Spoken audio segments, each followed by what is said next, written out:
गं गणपतये नमः। आज वैशाख मास के बुधवार को सुनिए बुधवार की पौराणिक कथाएं। साथ में सुनेंगे धन समृद्धि प्रदान करने वाली, बरकत देने वाली माता अन्नपूर्णा की कथा। तो इन सभी कथाओं को श्रद्धा और भक्ति के साथ आप पूरा अवश्य सुनिएगा। प्रेम से बोलिए गणेश जी महाराज की जय हो। बहुत समय पहले की बात है। एक गांव में एक भाई बहन रहते थे। भाई बहुत गरीब था, पर उसकी बहन पैसे वाली थी। जब बहन के ननद का विवाह था, तब बहन ने ना तो अपने भाई को विवाह में आने का निमंत्रण दिया और ना ही कोई चिट्ठी भेजी। भाई को बाहर वालों से पता चला कि उसकी बहन के ननद का विवाह है। भाई ने अपने गांव वालों को बताया। तब गांव वालों ने अपनी बहन से चुनरी, बिछिया और साड़ी जैसा जिनसे बन पड़ा कन्या के लिए दिया। भाई सारा सामान लेकर बहन के गांव पहुंचा। बहन के घर जाने पर बहन की देवरानी बोली, भाभी जी आपके भाई आए हैं। तो बहन ने पूछा, कैसे आए हैं और क्या पहना है? तब देवरानी ने कहा, पैदल आए हैं, फटी पगड़ी फटी धोती पहने हैं। तो बहन बोली, मेरे ससुर हवेली के सामने दुकान में बैठे हैं, मुझे शर्म आती है। भाई को बोलो पीछे के दरवाजे से आए। भाई के आते ही बहन ने भाई को एक कमरे में बंद कर बाहर से ताला लगा दिया। एक तरफ लड़की का विवाह हो रहा था, गाजे बाजे बज रहे थे, अतिथियों को भोजन कराया जा रहा था, और दूसरी तरफ भाई को कोई भी पानी तक पूछने वाला नहीं था। तभी भांजे की बहू को दया आई और उसने दरवाजा खोल दिया। दरवाजा खुलते ही भाई वहां से भागा। 2 दिन के भूखे प्यासे रहने के कारण उसे चक्कर आने लगे। रास्ते में एक गणेश जी का मंदिर था। वहां जाकर वो गिर गया और रोते रोते गणेश भगवान को अपनी व्यथा सुनाई और बोला, हे गणेश जी महाराज, आज मेरी गरीबी के कारण से मेरी सगी बहन ने मुझे धिक्कार दिया। घर जाने पर मेरी पत्नी, मेरे बच्चे जब पूछेंगे कि विवाह से क्या मिठाई लेकर आए हो, तो मैं क्या जवाब दूंगा? तब गणेश जी को उस पर दया आ गई और गणेश जी भगवान बोले, मेरे बगीचे से ककड़ी और तरबूज तोड़कर ले जा। तब भाई ने ककड़ी तोड़कर झोला भर लिया और अपने घर गया। घर जाते ही बच्चों ने पूछा, पिताजी, बुआ के यहाँ से हम लोगों के लिए क्या लाए हो? झोला खोलते ही छोटे तरबूज सोने के गेंद में बदल गए। बाकी तरबूज काटने से हीरे मोती निकले। पत्नी बोली, आप बहन के घर से इतना कुछ क्यों लाए? आपकी बहन ने हम लोगों को बहुत ज्यादा दे दिया है। भाई ने कुछ भी जवाब नहीं दिया। गणेश भगवान की कृपा से उनके दिन बदल गए। भाई का काम धंधा जोरों से चलने लगा। धीरे धीरे गहने, कपड़े, रहने के लिए मकान बन गए। पत्नी बोली, एक बार ननद जी को बुलाकर लाओ। तो भाई ने नए कपड़े, नए जूते पहनकर रथ में बैठकर बहन को लेने गया। देवरानी बोली, भाभी जी आपके भाई आए हैं। बहन ने पूछा, कैसे आए हैं और क्या पहना है? तब देवरानी बोली, रथ में बैठकर खूब ठाट बाट से आए हैं। बहन बोली, मेरे भाई को बोलो कि हवेली के सामने से आए, मेरे ससुर देवर जेठ देखेंगे। भाई का बहन ने खूब स्वागत सत्कार किया। भाई बोला, बहन मैं तुम्हें लेने आया हूँ। तब बहन ने कहा, मुझे भी बहुत दिन हो गए हैं, चलो मैं चलती हूँ। भाई बहन को लेकर अपने घर आया। भाई और उसकी पत्नी ने बहन का खूब आदर सत्कार किया। जो चीजें मांगी सब बनवा कर दिया। बहन बोली, भाई मुझे एक जूते चाहिए। तब भाई ने मोची को बुलाया और कहा, मेरी बहन के लिए ऐसी जूती बनाओ जो मुंह से बोले। भाई ने बहन को बहुत सारा धन देकर विदा किया, पर अभी तक वह जूती नहीं आई थी। बहन रवाना होने लगी। तभी मोची जूतियां लेकर आया। बहन की जूती पहनते ही जूतियां बोली, निर्धन भाई की पैसे वाली बहन, गणेश जी का बगीचा नहीं होता तो आज क्या करती? बहन तब भाई की पत्नी से पूछने लगी, यह कहाँ से आवाज आ रही है? तभी भाई ने कहा, सुबह का समय है, कोई जीव जंतु बोल रहे होंगे। भाई ने घोड़े गाड़ी को जल्दी जाने को कहा। बहन के जाते ही पत्नी जिद करके बैठ गई कि जूतियां क्या बोल रही थी। तब पति ने अपनी पूरी आप बीती सुनाई कि कैसे बहन ने मुझे 2 दिन भूखा रखा, कमरे में बंद कर दिया था। भांजे की बहू ने दरवाजा खोला, तब मैं बाहर आया और गणेश जी के शरण में जा पहुंचा। गणेश जी की कृपा से हमारे दिन बदले हैं। उसने अपनी पत्नी को सारी बातें बताई। तब पत्नी बोली, अगर मुझे मालूम होता तो मैं आपकी बहन को कुछ नहीं देती। मेरा दिया हुआ सब कुछ वापस लेकर आओ। तब पति बोला, गणेश भगवान ने हमें सब दिया है। अगर वह मुझे भूखा प्यासा कमरे में बंद नहीं करती तो मैं गणेश भगवान के मंदिर में क्यों जाता? क्या मैं गणेश जी को अपना दुखड़ा सुनाता? तुम अपना मन मैला मत करो और अपने पर तो गणेश जी की कृपा है और किस चीज की कमी है।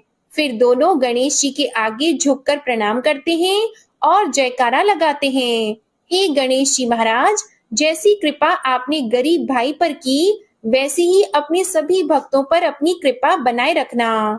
तो प्रेम से बोलिए गणेश जी महाराज की जय हो। आइए अब सुनते हैं गणेश जी महाराज की अगली पौराणिक कथा। एक बार देवी तुलसी विवाह हेतु वर ढूंढने के लिए तीर्थ यात्रा पर निकली थी और ढूंढते ढूंढते वह गंगा किनारे पहुंच गई। उस समय गणेश भगवान गंगा किनारे तप कर रहे थे।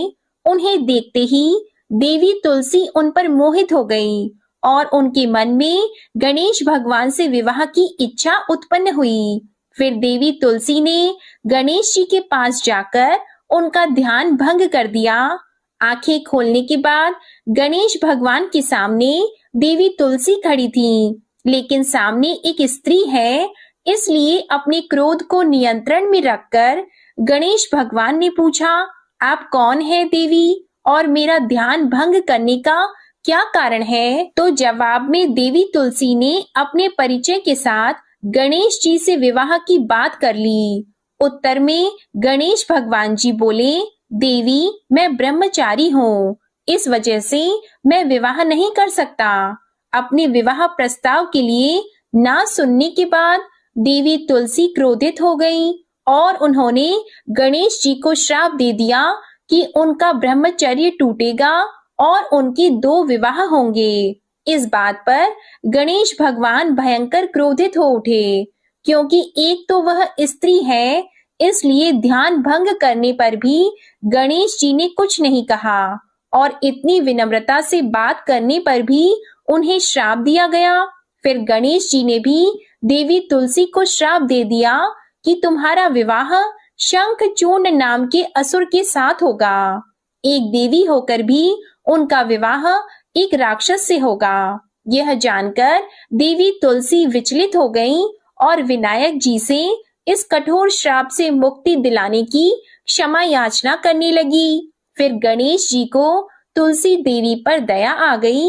वे बोले कि मेरा श्राप तो बदल नहीं सकता, वह तो सच होकर ही रहेगा, लेकिन अगले जन्म में तुम एक पेड़ बनोगी और भगवान महाविष्णु जी को अत्यंत प्रिय होंगी।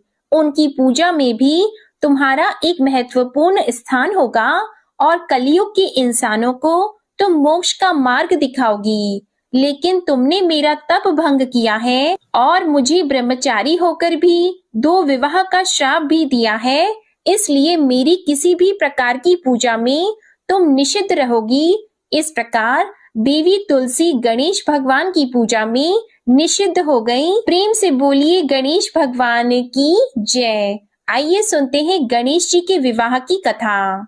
भगवान गणेश का मुख हाथी का है और एक दांत भी टूटा हुआ है। इन्हीं 2 कारणों की वजह से उनका विवाह नहीं हो पा रहा था। इस बात से गणेश जी महाराज अक्सर नाराज रहा करते थे। एक दिन एक देवता के आग्रह पर विनायक जी उसके विवाह में अपनी उपस्थिति दर्शाने गए। विवाह स्थल पर पहुंचने के बाद कुछ देवताओं ने मिलकर गणेश भगवान का समय पर विवाह न होने के कारण उपहास किया, जिससे गणेश जी बहुत ही अधिक नाराज हो गए। उसी दिन उन्होंने ठान लिया कि जब तक मेरा विवाह नहीं होता तब तक मैं किसी भी देवता का विवाह नहीं होने दूंगा। गणेश भगवान के पास विवाह और अन्य संदेश लाने का काम उनके प्रिय वाहन मूषक राज करते थे। अब मूषक राज जब भी किसी देवता के विवाह का समाचार लाते, तब गणेश जी उसे आदेश देते और मूषक राज अपनी सेना के साथ जाकर उस विवाह के मंडप को गिराकर तहस नहस कर देते और बारातियों को भी भगा देते। इस तरह गणेश जी और मूषक राज की मिली भगत की वजह से किसी भी देवता का विवाह नहीं हो पा रहा था। गणपति जी के व्यवहार से तंग आकर सभी देवी देवता भगवान शिव और माता पार्वती जी के पास पहुंच गए और इस विराट समस्या का समाधान मांगने लगे। भगवान शिव और माता पार्वती ने कहा कि इसका हल तो आपको केवल ब्रह्मदेव जी के पास ही मिल सकता है। कृपया करके आप ब्रह्मलोक को जाएं। तब माता पार्वती और महादेव जी को प्रणाम करके सभी देवी देवता ब्रह्मा जी के पास प्रकट हुए। देवताओं की समस्या को ठीक से सुनने के बाद ब्रह्मा जी ने अपनी योग शक्ति से 2 कन्याओं का निर्माण किया। कन्याओं का नाम था रिद्धि और सिद्धि। वह दोनों ब्रह्मा जी की मानस पुत्रियां थीं। उन्हें लेकर ब्रह्मा जी गणेश महाराज के पास गए और उनसे अपनी पुत्रियों को ज्ञान एवं शिक्षा प्रदान करने का निवेदन करने लगे। ब्रह्मा जी का मान रखने के लिए एकदंत भगवान ने रिद्धि और सिद्धि को शिक्षा देना आरंभ किया।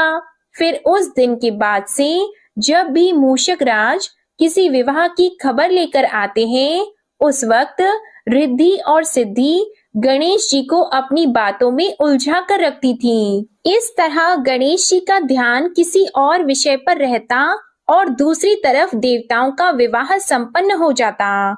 एक दिन बुद्धि के देवता भगवान गणेश जी को यह बात समझ आ गई, लेकिन उनके क्रोध में आने से पहले ही ब्रह्मदेव अपनी दोनों पुत्रियों के साथ वहां पर प्रकट हो गए। रिद्धि और सिद्धि को सामने देखते ही गणेश जी का क्रोध बढ़ने लगा, किंतु विनायक जी के मुख से कोई भी शब्द निकलने के पहले ही भगवान ब्रह्मदेव ने कहा, हे गणेश जी, आपने स्वयं ही मेरी पुत्रियों को शिक्षा दी है और अब मुझे इन दोनों के विवाह योग्य कोई वर नहीं मिल रहा। मेरी आपसे विनती है कि आप ही रिद्धि और सिद्धि से विवाह करके मुझे धन्य कीजिए। परमपिता ब्रह्मदेव जी की शांत वाणी को सुनकर गणेश जी का क्रोध शांत हो गया और वे उस विवाह प्रस्ताव के लिए हंसी खुशी राजी हो गए। विवाह के बाद अपनी दोनों पत्नियों से उन्हें 2 पुत्र प्राप्त हुए, जिनका नाम रखा गया शुभ और लाभ। तो प्रेम से बोलिए भगवान गणेश जी की जय। आइए अब सुनते हैं गणेश जी की पूजा पाठ में सुनी जाने वाली पौराणिक कथा। एक गांव में एक सेठ और सेठानी रहते थे। वे बहुत ही धार्मिक प्रवृत्ति के थे और वे गणेश जी के अनन्य भक्त थे। वे दोनों बिना चूके हर बुधवार को गणेश जी का व्रत रखते थे और शाम को ब्राह्मणों को भोजन कराने के बाद अपना व्रत खोलते थे। सेठ जी का काफी बड़ा परिवार था। वे सब आपस में बड़े प्यार और भाईचारे से रहते थे, लेकिन सेठानी और सेठ की कोई संतान नहीं थी। इस विषय पर परिवार और गांव के लोग आपस में बहुत बातें किया करते थे। सभी लोग सेठानी को बांझ बुलाते थे। ये सभी बातें सुनकर सेठ और सेठानी बहुत दुखी होते थे। एक बुधवार के दिन सेठ और सेठानी भगवान गणेश जी की पूजा संपन्न करा के मंदिर से बाहर आ रहे थे। तभी उन्हें सीढ़ियों पर एक छोटा सा बच्चा अकेले बैठा हुआ दिखा। बालक को देखते ही दोनों उसके पास गए और पूछा कि तुम्हारे माता पिता कहाँ हैं? लेकिन बच्चे ने अभी तक ठीक से बोलना नहीं सीखा था, इसलिए वह बोल ही नहीं पाया। पर दोनों सेठ और सेठानी बच्चे के पास शाम तक बैठे रहे। तब तक पंडित जी और सेठ जी और उनके नौकरों ने आसपास जाकर बच्चे के माता पिता को खोजने की कोशिश की, लेकिन उन्हें बच्चे के माता पिता या बच्चे खोने की कोई खबर ही ना मिली। फिर पंडित जी ने सेठ और सेठानी को वह बच्चा अपने घर ले जाने के लिए कह दिया। साथ में ये भी कहा कि अगर बच्चे के माता पिता यहाँ पर आते हैं तो मैं स्वयं उन्हें आपके पास ले आऊंगा। तब सेठ और सेठानी की खुशी का ठिकाना नहीं रहा। वे दोनों खुशी खुशी उस नन्हे बालक को अपने साथ घर लेके गए। सेठानी ने बच्चे का नाम अपने आराध्य भगवान श्री गणेश जी के नाम पर गणेश रख दिया और बड़े ही प्यार और दुलार से उसका पालन और पोषण करने लगे। कुछ दिनों के बाद उसी गांव में एक ठग पति पत्नी आए। उनका इरादा गांव के सबसे अमीर आदमी को ठगने का था। वे दोनों ठग गणेश मंदिर की सीढ़ियों पर बैठकर सोच विचार कर रहे थे। तभी वहां पर पंडित जी आ गए और गांव में अनजान लोगों के दिखते ही उनसे पूछा कि क्या आपका बच्चा खो गया है। दोनों चोरी चकारी के लिए बहाना ढूंढ रहे थे, इसलिए उन दोनों ने तुरंत ही हाँ कह दिया। तब पंडित जी ने कहा कि चिंता की कोई बात नहीं है, आपका बच्चा एक सेठ जी के घर पर पल रहा है। पंडित जी उन दोनों ठग को सेठ जी के घर पर ले गए।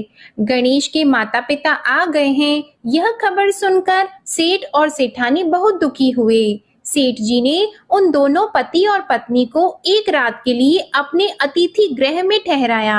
अब वह दोनों ठग सिर्फ मौके की फिराक में ही थे। उसी रात सभी लोग सो जाने के बाद वे ठग एक एक करके सभी कमरों की तलाशी करने लगे। फिर वे दोनों तिजोरी वाले कमरे में पहुंच गए। छानबीन के वक्त होने वाली छोटी मोटी आवाजों से सेठ जी का एक नौकर जग गया और आवाज की दिशा में तिजोरी वाले कमरे के नजदीक आ गया। उसने चुपके से अंदर जब झांक कर देखा तो दोनों ही मेहमान कीमती सामान चुरा रहे थे। नौकर ने ये देखते ही धीरे से उस कमरे के बाहर की कुंडी लगा दी और चोर चोर बोलकर पूरे घर में हल्ला मचा दिया। शोरगुल की आवाज सुनते ही घर के सभी लोग इकट्ठा हो गए। तब सेठ जी ने उन दोनों चोर पति पत्नी को कमरे से बाहर निकाला और सुबह ही पंचायत में हाजिर कर दिया। सेठ जी ने सरपंच जी को पूरा मसला बताया और कहा कि ये दोनों तो चोर हैं, अब हम पुत्र गणेश को इन दोनों को नहीं देंगे। लेकिन वे दोनों ठग पति पत्नी अपनी जिद पर ही अड़ गए और बच्चे को ले जाने की जिद करने लगे। सरपंच जी ने इस गंभीर समस्या का एक तोड़ निकाला। उन्होंने सेठानी और दूसरी औरत को गणेश जी के सामने खड़ा कर दिया और कहा, जिसके भी आंचल से दूध की धार गणेश के मुंह में जाएगी, वह बालक गणेश उसके पास ही रहेगा। फिर वे दोनों अपने अपने आंचल मुंह के सामने फैलाकर खड़ी हो गई। सेठानी जी मन ही मन भगवान गणेश के नाम का जप कर रही थी। देखते ही देखते गणेश भगवान की कृपा से सेठानी की आंचल से दूध की एक धार गणेश जी के मुंह में गिरी और इस तरह बालक गणेश सेठ और सेठानी के साथ हमेशा के लिए रहने लगा। बोलिए गणेश जी भगवान की जय। अब आप सुनिए भगवान गणेश की ये दूसरी कथा। बहुत समय पहले की बात है। एक दिन गणेश जी धरती पर सैर कर रहे थे। सैर करते करते वे एक अनाज के खेत में पहुंच गए और भूख लगने के कारण उन्होंने उस खेत में से अनाज के दाने तोड़कर खा लिए। वह खेत सेठ धनीराम जी का था। कुछ समय बाद गणेश जी को अपने किए पर पछतावा होने लगा, क्योंकि उन्होंने सेठ जी को बिना पूछे ही उस खेत से अनाज चुरा लिया था। फिर गणेश जी ने सोचा कि अपने किए बुरे कर्म का प्रायश्चित तो करना ही पड़ेगा, इसलिए उन्होंने सेठ जी के यहाँ 12 साल के लिए नौकरी करने की ठान ली। उसके बाद अगले दिन सुबह विनायक जी एक 13-14 साल के एक लड़के के रूप में नौकरी मांगने के लिए धनीराम सेठ जी के घर पहुंच गए और उन्होंने सेठ जी को अपना नाम गणेश बताया। विनायक भगवान की बुद्धिमानी की परीक्षा लेने के बाद सेठ जी ने खुशी खुशी उसे नौकरी दे दी। अब गणेश भगवान एक सामान्य मानव के रूप में सेठ जी के घर पर ही रहने लगे। एक दिन सेठ जी की पत्नी शाम के समय घर का काम खत्म करने के बाद राख से हाथ धोने जा रही थी। यह देखकर गणेश जी ने सेठानी जी के हाथ पकड़कर जबरदस्ती मिट्टी से हाथ धुलवा दिए। गणेश जी की इस हरकत से सेठानी जी बहुत गुस्सा हुई और उन्होंने सेठ जी के कमरे में जाकर गणेश की शिकायत कर दी। सेठानी की सब बातें सुनने के बाद सेठ धनीराम ने गणेश को बुलाया और इस हरकत का कारण पूछा। तब गणेश जी बोले कि सेठानी शाम के समय राख से हाथ धो रही थी और ऐसा करने से घर की लक्ष्मी नाराज होती है, इसलिए मैंने उनके हाथ मिट्टी से धुलवा दिए। इससे घर पर माता लक्ष्मी की कृपा बनी रहेगी। यह सब सुनकर सेठ जी ने सोचा कि गणेश जी की सोच तो बहुत अच्छी है। इसके कुछ दिनों के बाद कुंभ मेले का शुभ अवसर आया। तब सेठ जी ने गणेश को बुलाया और कहा कि सेठानी जी को कुंभ मेले में स्नान करा लाओ। तब सेठानी और गणेश स्नान के लिए मेले में पहुंचे। वहां पहुंचने के बाद सेठानी जी नदी के किनारे बैठकर नहाने लगी। उन्हें ऐसा करते देखकर गणेश दौड़कर आए और सेठानी जी के दोनों हाथ पकड़कर उन्हें नदी के अंदर लेकर गए। उनसे पानी में डुबकी लगवाई और फिर किनारे पर ले आए। अब गणेश की इस हरकत से तो सेठानी को बहुत गुस्सा आया। सेठानी जी घर आते आते पूरे रास्ते गणेश को ताने मारने लगी, लेकिन गणेश भगवान सब कुछ शांति से सुन रहे थे। घर आते ही सेठानी ने सेठ जी के पास फिर से खड़े होकर शिकायत की। तब सेठ जी ने फिर से गणेश को बुलाया और पूछा कि तुमने ऐसा क्यों किया। गणेश जी बोले, सेठ जी, सेठानी जी नदी के किनारे बैठकर गंदे पानी से नहा रही थी, तो मैंने उन्हें नदी में ले जाकर साफ पानी में डुबकी लगवाई। ऐसा करने से उन्हें अगले जन्म में बहुत बड़ा राजपाट और वैभव मिलेगा। सेठ जी ने सोचा कि गणेश के विचार तो बहुत अच्छे हैं, मेरे परिवार का भला सोचता है। कुछ दिनों के बाद सेठ जी के घर पर पूजा थी।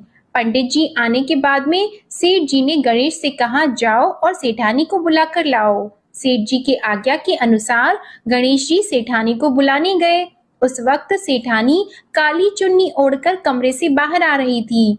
वह देखते ही गणेश जी वह काली चुन्नी उतारकर फाड़ दिए और कहा कि पूजा के लिए लाल रंग की चुन्नी ओढ़कर आओ। अब सेठानी जी गणेश जी पर बहुत नाराज हुई और उन पर चिल्लाने लगी। इस आवाज को सुनकर सेठ जी वहां पर भागते हुए आए और पूछा कि क्या हुआ। तब सेठानी ने बोला कि गणेश ने मेरी चुन्नी फाड़ दी।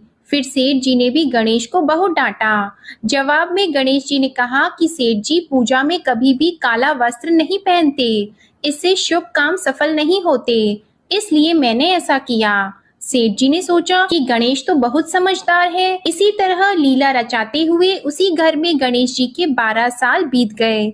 फिर एक दिन सेठ जी ने नया कारोबार शुरू करने से पहले घर में पूजा रखी थी। पूजा करते करते सेठ जी को याद आया कि पूजा की सामग्री में गणेश भगवान की मूर्ति तो है ही नहीं। तब उन्होंने अपने नौकर गणेश को पूजा घर से भगवान विनायक जी की मूर्ति लाने के लिए कहा। तब गणेश बोला कि मुझे ही मूर्ति समझकर आप पूजा में विराजमान कीजिए, आपके सारे शुभ काम सफल हो जाएंगे। इस बात को सुनकर सेठ जी को गुस्सा आया और वे बोले, गणेश, तुम अब तक सेठानी से मजाक करते थे, अब मुझसे भी करने लगे हो। तब उत्तर में गणेश जी ने मुस्कुराते हुए सेठ जी से कहा कि मैं मजाक नहीं कर रहा, मैं सत्य कह रहा हूँ। इतना कहने के बाद नौकर गणेश ने अपना असली भगवान स्वरूप धारण कर लिया। साक्षात भगवान श्री गणेश को सामने देखते ही सेठ और सेठानी उनके चरणों में लीन हो गए और उन्होंने अपनी पूजा संपन्न की। इसके बाद गणेश जी देखते ही देखते अंतर ध्यान हो गए। बाद में सेठ और सेठानी को बहुत पछतावा होने लगा कि स्वयं भगवान हमारे घर नौकरी कर रहे थे और हमने उनके साथ कितना बुरा व्यवहार किया, उनसे बहुत सारा काम कराया। ये सोच सोचकर दोनों दुखी रहने लगे। फिर उसी रात सेठ और सेठानी के सपने में भगवान गणेश प्रकट हुए और उन्हें समझाया कि मैंने 12 साल पहले तुम्हारे खेत से अनाज के दाने बिना पूछे तोड़ लिए थे और उसी कर्म का दोष दूर करने के लिए मैं 12 साल से तुम्हारे घर नौकरी किया। धनीराम सेठ जी के जीवन की काया पलट हो गई। गणेश जी जैसी माया आपने धनीराम सेठ जी पर की, वैसी ही माया इस कहानी को पढ़ने वाले, सुनने वाले और हर एक व्यक्ति पर करना। कथा अधूरी हो तो इसे पूरी करना और हमसे कोई गलती हुई हो तो उसे क्षमा करना। प्रेम से बोलिए भगवान गणपति जी की जय। आइए अब सुनते हैं धन समृद्धि प्रदान करने वाली, घर में बरकत लाने वाली माता अन्नपूर्णा की बड़ी ही दुर्लभ कथा। इस कथा को श्रद्धा और भक्ति के साथ पूरा अवश्य सुनिए। प्राचीन काल की बात है, पुरुषोत्तमपुर नामक गांव में एक बहुत धर्मात्मा सेठ जी रहा करते थे। उनके 5 पुत्र और एक सबसे छोटी पुत्री थी। उसका नाम गौरी था। सेठ जी का भरा पूरा परिवार था। सेठ जी ने अपने सभी 5 पुत्रों का विवाह कर दिया था और जब छोटी बेटी गौरी विवाह के योग्य हुई तो उन्होंने उसका विवाह एक दूसरे नगर के अपने ही समान धनी परिवार में कर दिया। अब सेठ जी की पुत्री गौरी दुल्हन बनकर जिस घर में गई, वहां उसका पति अपने माता पिता का इकलौता पुत्र था। अब गौरी बड़ी ही प्रसन्नता पूर्वक अपने ससुराल में रहने लगी। गौरी बड़ी ही सदाचार, गुणवान तथा रूपवती थी। एक दिन की बात है, जब 1.25 महीना हो गया, तब सास ने गौरी को रसोई संभालने के लिए दे दिया। रसोई की सारी बातें समझा दी। गौरी अपनी सासू माँ के पांव छूकर रसोई में प्रवेश करती है।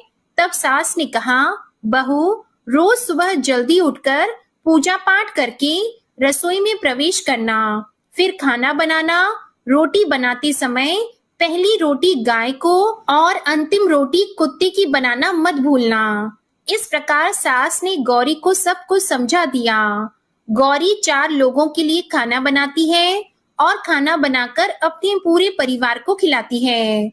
जब अंत में खुद खाने के लिए बैठती है, तब वह देखती है कि उसके लिए तो रोटी बची ही नहीं। वह चावल, दाल और सब्जी खाकर पानी पी लेती है। अब जब शाम होती है, तब गौरी ने सुबह से ज्यादा आटा लगाया और रोटी सब्जी बनाकर रख दी। जब रात्रि में सब लोग खा लेते हैं, तो फिर से जब गौरी खाने के लिए बैठी, रोटी का डब्बा खोलती है तो उसमें एक भी रोटी नहीं थी। यह देखकर उसे बड़ा ही आश्चर्य होता है कि उसने तो सुबह से भी ज्यादा आटा लगाया था, लेकिन रोटियां बची ही नहीं। अब वह सिर्फ सब्जी खाकर पानी पीकर सो जाती है। अगले दिन फिर उसने कल से 2 गुना ज्यादा आटा लगाया और रोटियां बनाई, लेकिन फिर से उसे रोटी नहीं मिली। सभी रोटियां खत्म हो गई थी। अब उस दिन भी आधे पेट खाना खाकर ही उसे रहना पड़ा। इसी प्रकार गौरी चाहे जितना भी आटा लगाती, रोटियां उसे नहीं मिलती। यह हर रोज का काम हो गया था।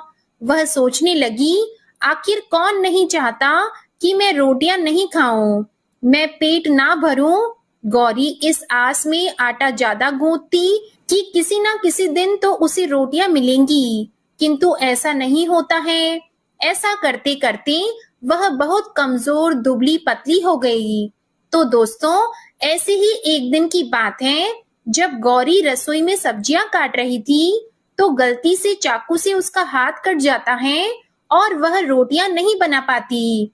तो उसकी सासू माँ ने कहा, बहू रहने दो, आज मैं रोटियां बना देती हूँ। तो गौरी ने कहा, नहीं सासू माँ, आप आटा लगा दीजिए, मैं रोटियां बना दूंगी। तो दोस्तों, उस दिन सासू माँ ने आटा लगाया और फिर बहू को दिया। बहू रोटियां बनाकर रख देती है।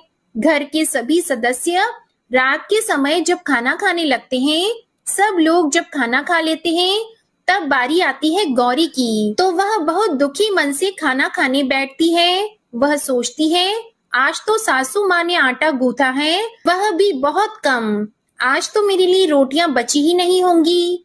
यह सोचकर बहू मन ही मन बहुत दुखी होती है। किंतु जब वह रोटी के डिब्बे को खोलती है, तो उसने देखा कि उसमें 4-5 रोटियां पड़ी हैं। यह देखकर बहू बहुत खुश होती है। अब क्या था, ऐसे ही 7 दिनों तक बहू की सासू माँ आटा गूंथने लगी और बहू रोटियां बनाती थी। बहू को रोज रोटियां मिलने लगी। इन 7 दिन बहू ने भर पेट खाना खाया। जब 8वां दिन आया तो बहू का हाथ भी ठीक हो गया था। तब सासू माँ ने कहा कि गौरी बेटा, क्या मैं आज आटा गूंथ दूं या फिर तुम आटा गूंथ लोगी? तब गौरी ने कहा, नहीं माँ, मेरा हाथ अब ठीक हो गया है, मैं आटा गूंथ दूंगी। उस दिन गौरी ने आटा गूंथा और रोटियां बनाई, सबको प्रेम पूर्वक खाना खिलाया। जब उसके खाने की बारी आई तब उसने देखा कि रोटी के डिब्बे में तो रोटी है ही नहीं, पूरी रोटी खत्म हो गई। यह देखकर वह गौरी बहुत ही आश्चर्य में पड़ जाती है। वह सोचती है, जब तक सासू माँ ने आटा लगाया तब तक तो मुझे रोटियां मिलती थी, लेकिन जब से मैं आटा गूंथने लगी तो मुझे रोटियां ही नहीं मिलती, जबकि सासू माँ मुझसे बहुत ही कम आटा गूंथी थी। इसके बाद भी पूरा परिवार उसमें खा लिया करता था। ऐसी क्या बात है? यह सारी बातें सोचकर गौरी बहुत ही परेशान हो जाती है और दिन भर दुखी रहती थी। एक दिन की बात है, गौरी के पति ने गौरी से पूछा कि गौरी, तुम इतना उदास क्यों रहती हो? इतना सारा धन संपत्ति सब तुम्हारा ही तो है, तुम्हें रोकने टोकने वाला कोई नहीं है। तुम अपने मन से अपनी पसंद का भोजन बनाकर खाती हो, तुम दिन प्रतिदिन इतनी कमजोर कैसे होती जा रही हो? गौरी ने लाज और संकोच से अपने पति को कुछ नहीं बताया। तब उसके पति ने सोचा कि शायद उसकी पत्नी को उसके माता पिता की याद आ रही है, इसलिए अगले दिन गौरी का पति अपने माता पिता से कहता है कि पिताजी, मुझे लगता है कि गौरी को उसके माता पिता की याद आ रही है, मैं उसे उसके मायके ले जाकर सबसे मिलवा लाता हूँ। अपने बेटे की बात सुनकर गौरी की सास ससुर तैयार हो जाते हैं और उसे जाने की अनुमति दे देते हैं और कहते हैं, बेटा, यदि बहू को अपने माता पिता से मिलकर प्रसन्नता होती है तो अवश्य ही तुम उसे उसके मायके ले जाओ। अब गौरी का पति अपनी पत्नी को लेकर उसके मायके जाता है। दामाद और बेटी को देखकर उनका बहुत ही आव भगत होता है। तरह तरह के व्यंजन बनाए जाते हैं, उन्हें खिलाए जाते हैं, बहुत सेवा सत्कार होता है। उसी दिन रात्रि में समय मिलने पर गौरी की माँ ने अपनी बेटी को कोने में ले जाकर पूछा, बेटी, तुम इतनी दुबली पतली कैसे हो गई? तुम तो बहुत ही कमजोर दिख रही हो। क्या बात है? तुम्हें कौन सी बात खाए जाती है? क्या तुम्हारे ससुराल वाले तुम्हारी चिंता नहीं करते, तुम्हें दुख देते हैं, या ऐसी कौन सी बात है जिससे तुम्हारी यह दशा हो गई है? अपनी माँ की बात सुनकर गौरी अपनी सारी परेशानी, सारी चिंताएं सब कुछ बताती है। अपनी बेटी की बात सुनकर गौरी की माँ ने कहा, बेटी, हमें लगता है माता अन्नपूर्णा तुमसे नाराज हो गई है। इस विषय में तो मैं कुछ नहीं कर सकती, क्योंकि तुम्हारे ससुराल में हमारा बोलने का कोई अधिकार नहीं है। इसलिए मैं तो कहूंगी कि तुम यहाँ से जाने के बाद इस विषय में अपनी सास और ससुर से बात करना, वही कुछ हल बताएंगे और तुम्हारी समस्या का समाधान होगा। बेटी, माँ अन्नपूर्णा जिससे नाराज होती है उसके साथ ऐसा ही होता है। अब अपनी माँ की बातें सुनकर गौरी निश्चय करती है कि वह सारी बातें अपनी सासू माँ से कहेगी। अब जब सुबह का समय होता है तो गौरी अपने माता पिता से विदाई लेकर अपने ससुराल आ जाती है और ससुराल आने के बाद वह अपने सास ससुर और पति से सारी बातें कह सुनाती है।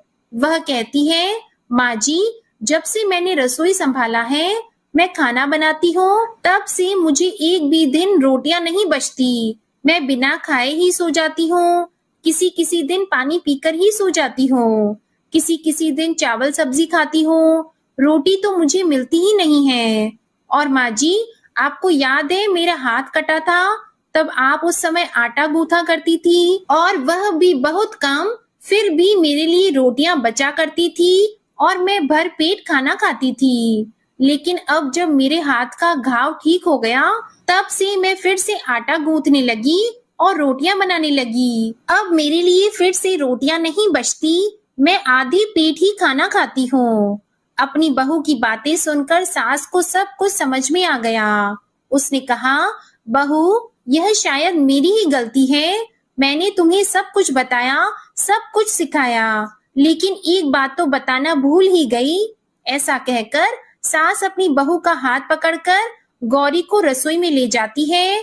एक परात में आटा निकालकर उस आटे को अच्छे से गूंथती है। गूंथने के बाद उस गूंथे हुए आटे पर अपनी उंगलियों की 5 छाप लगा देती है और कहती है कि बहू, यह माँ अन्नपूर्णा का छाप होता है, उनका चिन्ह माना जाता है।